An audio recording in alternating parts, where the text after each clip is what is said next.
चलिए अब नया टॉपिक है, वो है रीडिस्ट्रीब्यूशन ऑफ चार्ज।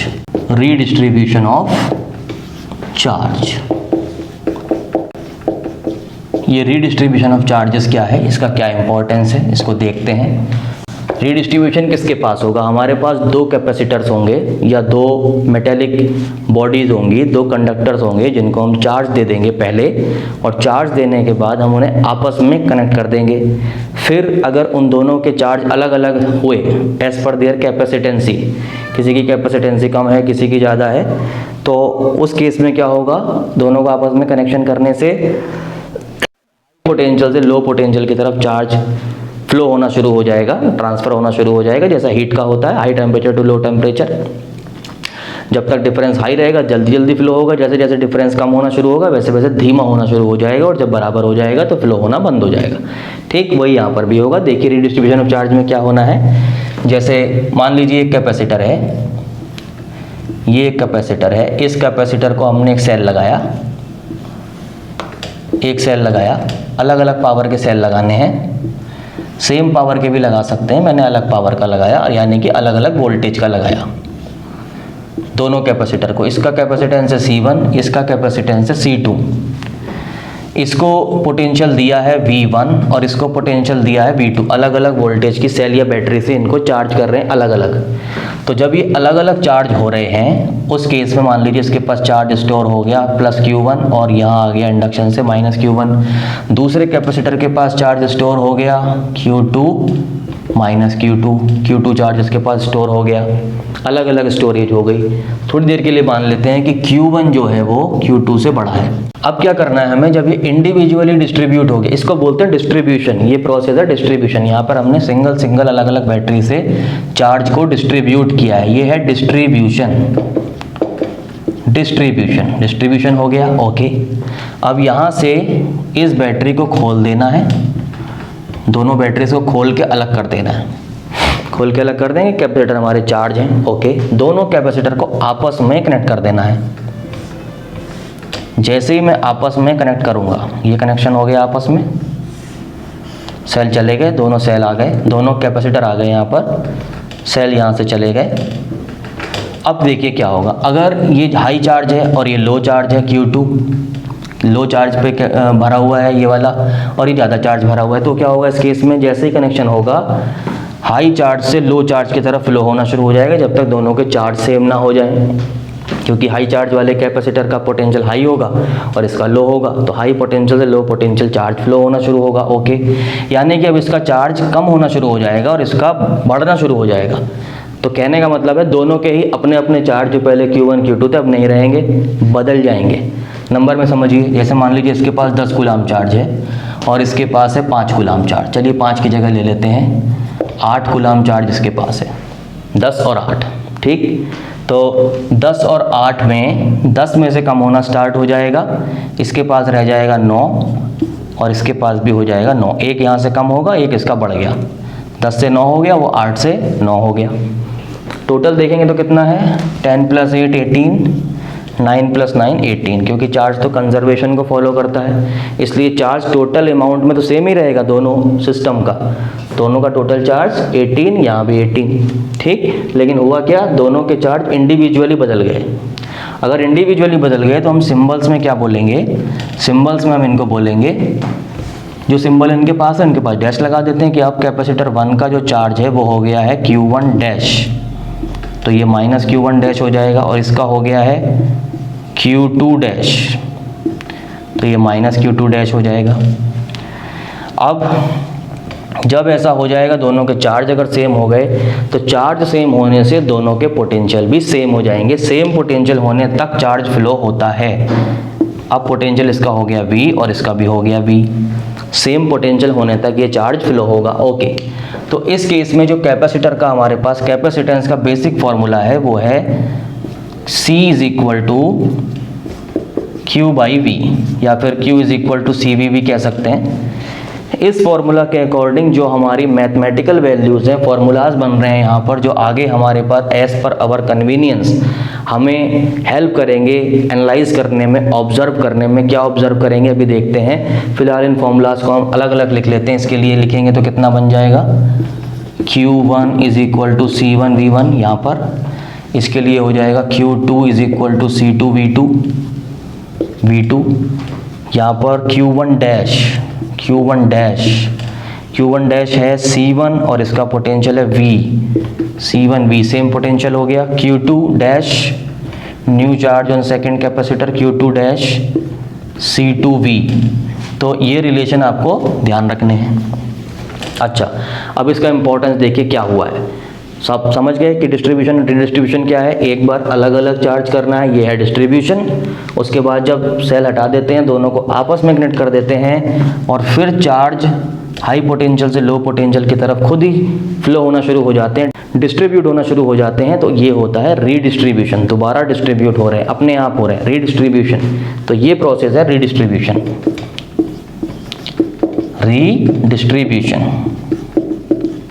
डिस्ट्रीब्यूशन और ये प्रोसेस है रीडिस्ट्रीब्यूशन। तो इस प्रोसेस में हमें चेक करना है कि एनर्जी का लॉस हो रहा है, गेन हो रहा है, या फिर there is no change.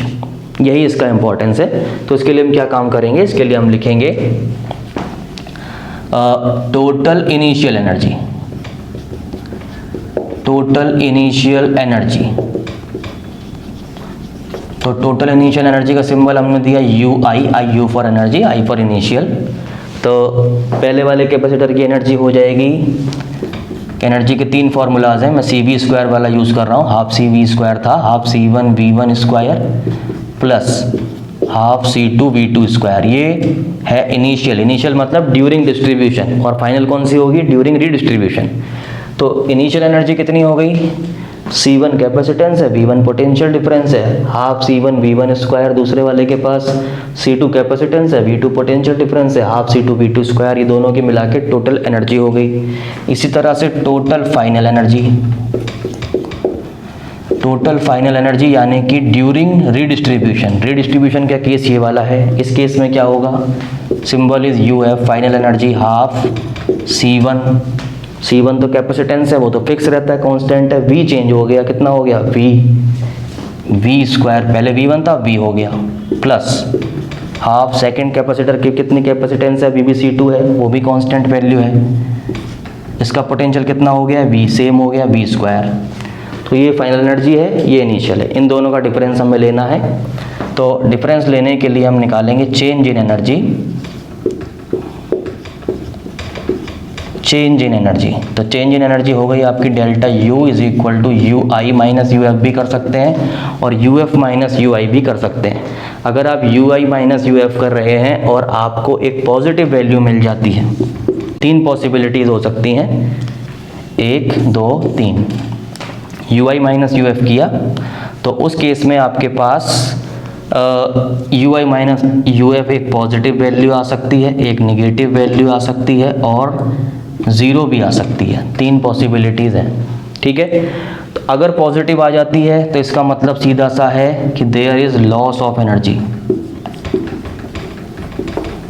Positive आने का मतलब है कि पहले ज़्यादा एनर्जी थी, बाद में कम हो गई, तभी तो पॉजिटिव आएगी। लॉस है इसका मतलब पहले 10 जूल एनर्जी थी, अब 5 जूल एनर्जी है, तो 5 का लॉस हो गया। नेगेटिव अगर आ जाती है तो ये बेनिफिट है, इसमें गेन ऑफ एनर्जी हो जाएगा। गेन ऑफ एनर्जी इस केस में कि पहले 10 थी, अब 15 हो गई, तो 10 माइनस 15 माइनस 5 जूल, यानी कि गेन हो रहा है। 0 आप समझ सकते हैं, दोनों ही बराबर हैं तो 0 हो जाएगा। यानी कि उस केस में भी जितनी 10 जूल पहले थी और रीडिस्ट्रीब्यूशन के बाद भी 10 जूल ही रह गई, 10 माइनस 10 0 हो गया, यानी कि कोई चेंज नहीं है एनर्जी का, यानी कि बेकार का टॉपिक है। फिर इसके लिए 0 आ जाए तो भी बेकार है, और लॉस हो जाता है तो भी हमें कोई बेनिफिट नहीं है। गेन होने में बेनिफिट है। अगर लॉस मिलता है तो हम कोशिश करेंगे कि जितने भी प्रोसेस में ऐसा कुछ हो कभी भी, तो हम कोशिश ये करते हैं कि लॉस ऑफ एनर्जी कम से कम हो। ओके, चलिए अब देखते हैं।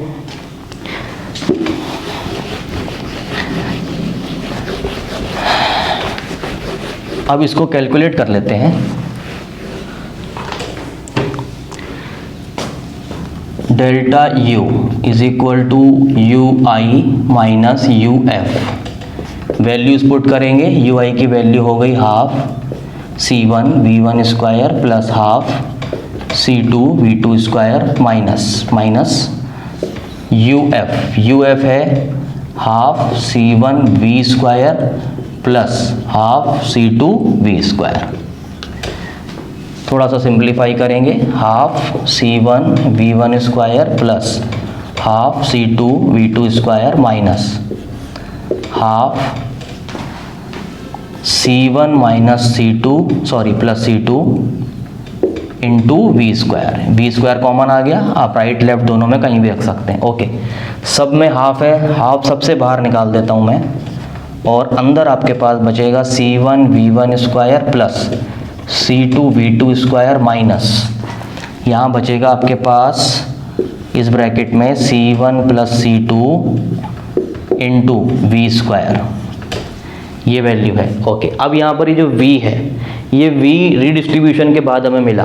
हमारी नॉन वैल्यू कौन सी हैं? नॉन वैल्यू है कैपेसिटेंस C1 C2 पता है, और डिस्ट्रीब्यूशन के टाइम पर Q1 Q2 की नॉलेज थी, V1 V2 की भी नॉलेज थी। सेल हमने खुद लगाया था तो वोल्टेज पता है।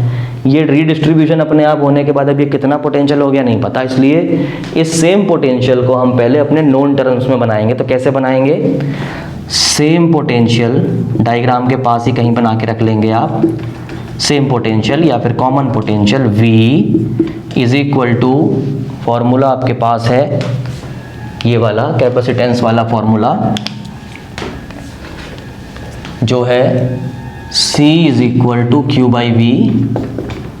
तो V को इधर भेजते हैं, V इज इक्वल टू हो गया Q by C, total charge divided by total capacitance. तो total charge divided by total capacitance, total capacitance मतलब इक्विवेलेंट कैपेसिटेंस। आप देख सकते हैं कौन सा कॉम्बिनेशन हो गया दोनों कैपेसिटर का। ये एक प्लेट यहाँ कनेक्टेड है, दूसरी प्लेट दूसरे कॉमन पॉइंट पर है, यानी कि पैरेलल कॉम्बिनेशन है। तो टोटल कैपेसिटेंस हमारा बन गया C1 प्लस C2, पैरेलल में बढ़ जाता है कैपेसिटेंस। टोटल चार्ज है Q1 प्लस Q2 भी टोटल चार्ज है, 10 प्लस 8 18 कूलम और 9 प्लस 9 18 कूलम दोनों है। तो दोनों के फॉर्म में लिख देता हूँ, Q1 dash plus Q2 dash divided by C1 plus C2। अब कैलकुलेशन किस वाले से करेंगे हम? कैलकुलेशन हम करेंगे इस वाले से, इससे करेंगे कैलकुलेशन। इससे कैलकुलेशन नहीं हो पाएगी। क्यों नहीं हो पाएगी? अगर आप यहाँ पर वैल्यूज पुट करेंगे तो ये हो जाएगा आपका Q1 डैश की वैल्यू है C1V और C2 डैश है आपका C2V,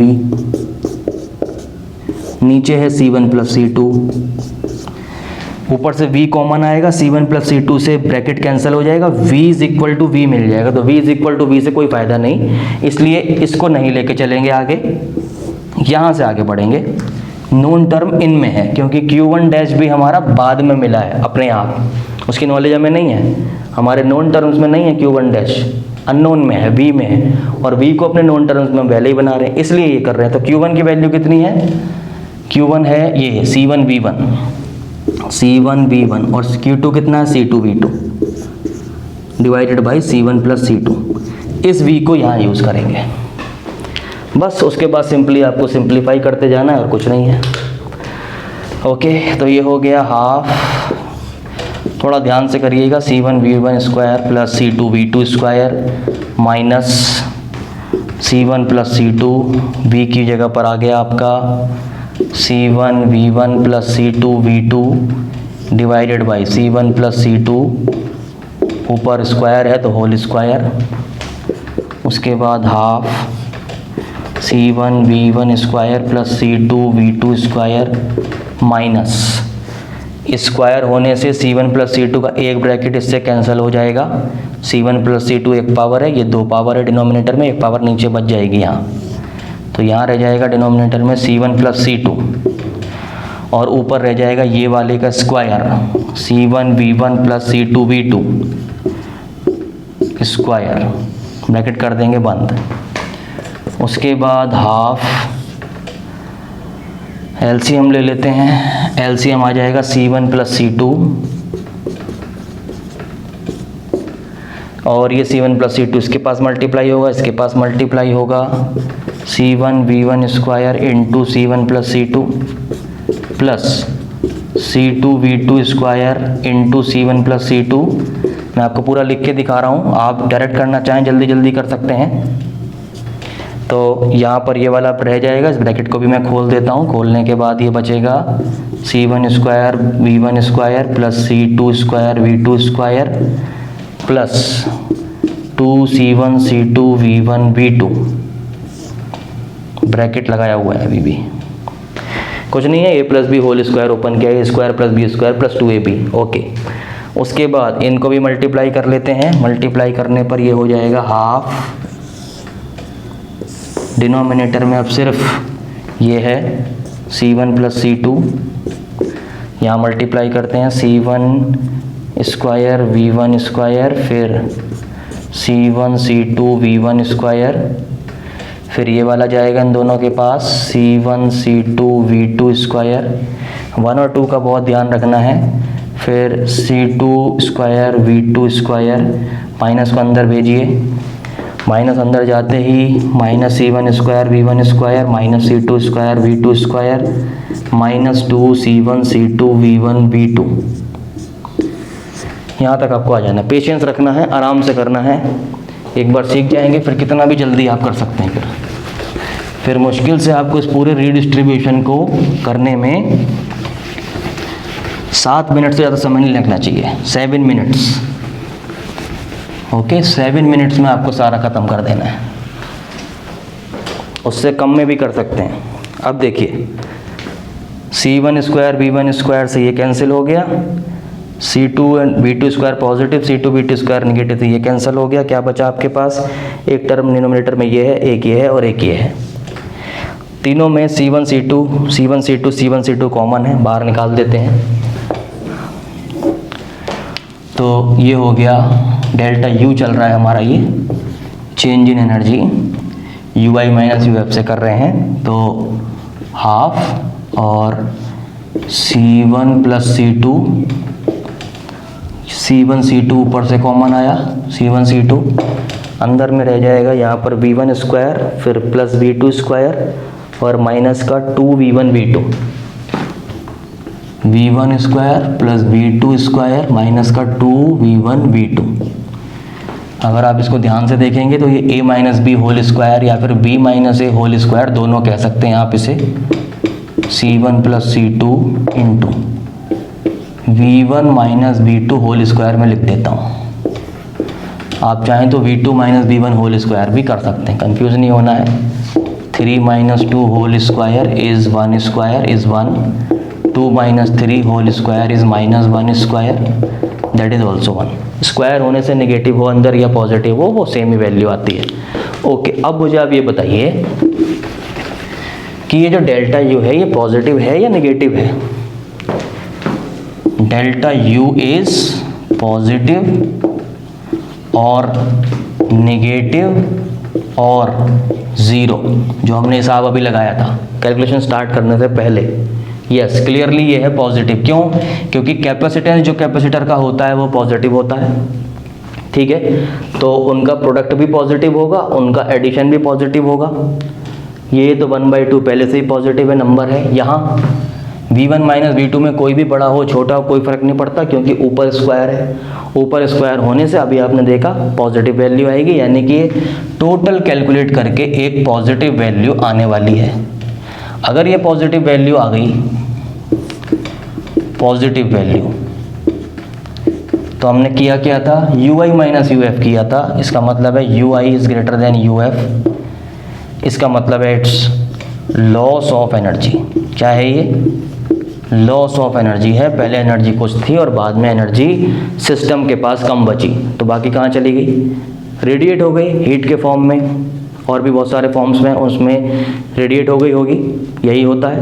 क्योंकि एनर्जी तो कंजर्वेशन को फॉलो करती है, टोटल अमाउंट में एनर्जी कंजर्व होती है, लेकिन सिस्टम के पास हमारे पहले से कम रह गई, कम हो गई। क्योंकि कम हो रही है इसलिए हमें क्या करना पड़ता है, बार बार सोर्स से कैपेसिटर्स को सप्लाई भेजनी पड़ती है टू कंपनसेट दैट एनर्जी। तो ये था बच्चों redistribution of charge in the capacitors. उम्मीद है कि आपको सारी बातें समझ में आ गई होंगी। आप प्रैक्टिस करते रहिए, मिलते हैं अपने नेक्स्ट वीडियो में, तब तक के लिए बाय बाय।